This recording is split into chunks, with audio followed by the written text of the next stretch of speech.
एक आवाज के साथ, क्योंकि ये आवाज ये भाईचारा की आवाज है। तो मेरे साथ हम लोग सब बोलेंगे,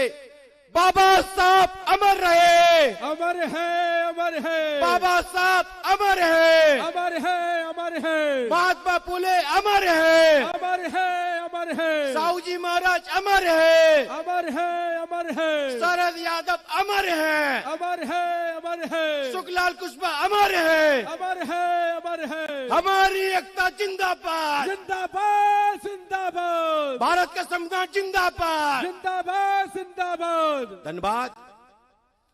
सम्मानीय मंच और मेरे सामने मेरे वर्ग के सभी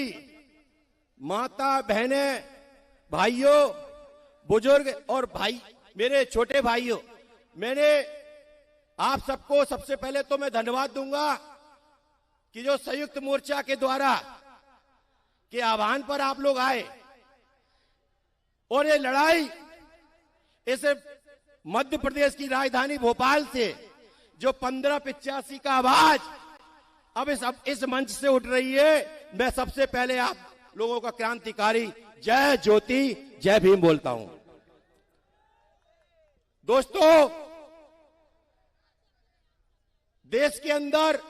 और मध्य प्रदेश के अंदर, खासकर मध्य प्रदेश में जिस प्रकार से ओबीसी वर्ग पर,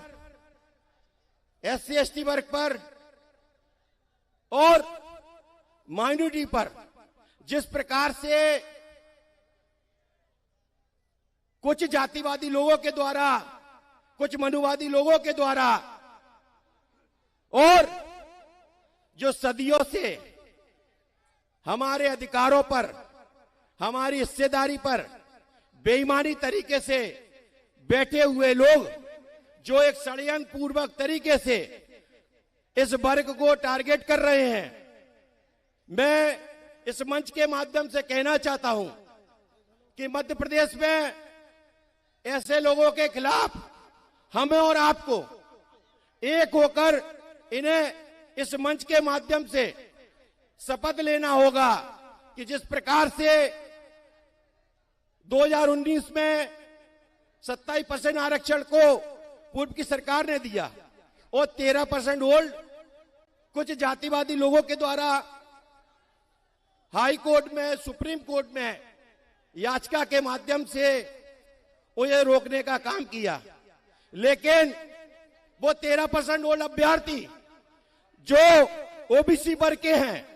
मैं उन लोगों को बताना चाहता हूं और समाज को बताना चाहता हूं कि मैं एक बात पूछना चाहता हूं कि जब समाज के सामाजिक न्याय की बात आती है, हिस्सेदारी की बात आती है, तब वो धर्म के लोग, जो धर्म का ठेका लेने वाले लोग हैं, मेरे पिछड़े वर्ग के लोगों से कहना चाहता हूं, खासकर जो पिछड़े वर्ग के लोग हैं, जो आरएसएस में भी काम करते हैं, बजरंग दल में भी काम करते हैं, हमारे खिलाफ भी काम करते हैं, उनसे भी कहना चाहता हूं कि तुम्हारे सामाजिक न्याय की बात क्यों नहीं करते। एक बात और कहूंगा, क्योंकि जिस प्रकार से आज संतोष वर्मा साहब के साथ उन जातिवादी लोगों के द्वारा, जो उनके विधायक, जो एक जाति विशेष के लोग थे, वो लोग मुख्यमंत्री जी के पास जाते हैं, लेकिन एक बात है,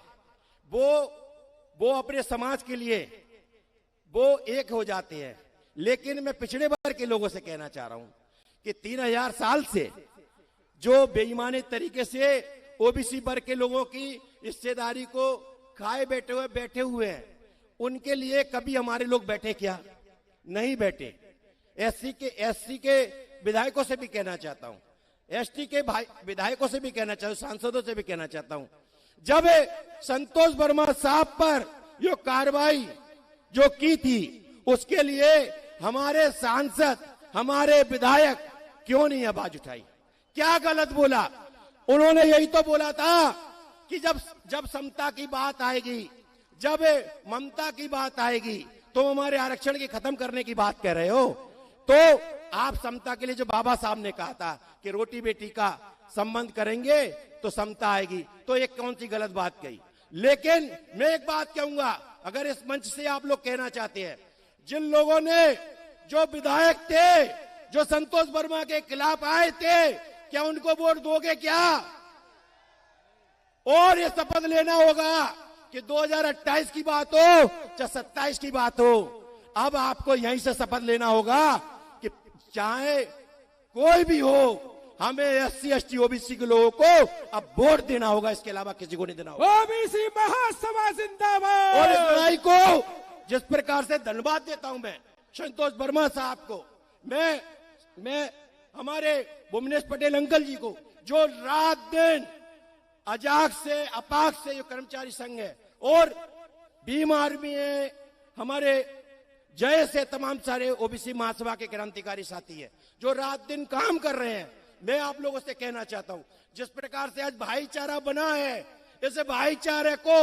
आप लोग बना के रखिए, तभी इस लड़ाई को हम जीत पाएंगे। धन्यवाद। जय ज्योति, जय भीम, जय OBC, जय संविधान, जय मंडल। आदरणीय धर्मेंद्र जी, हमारे बीच में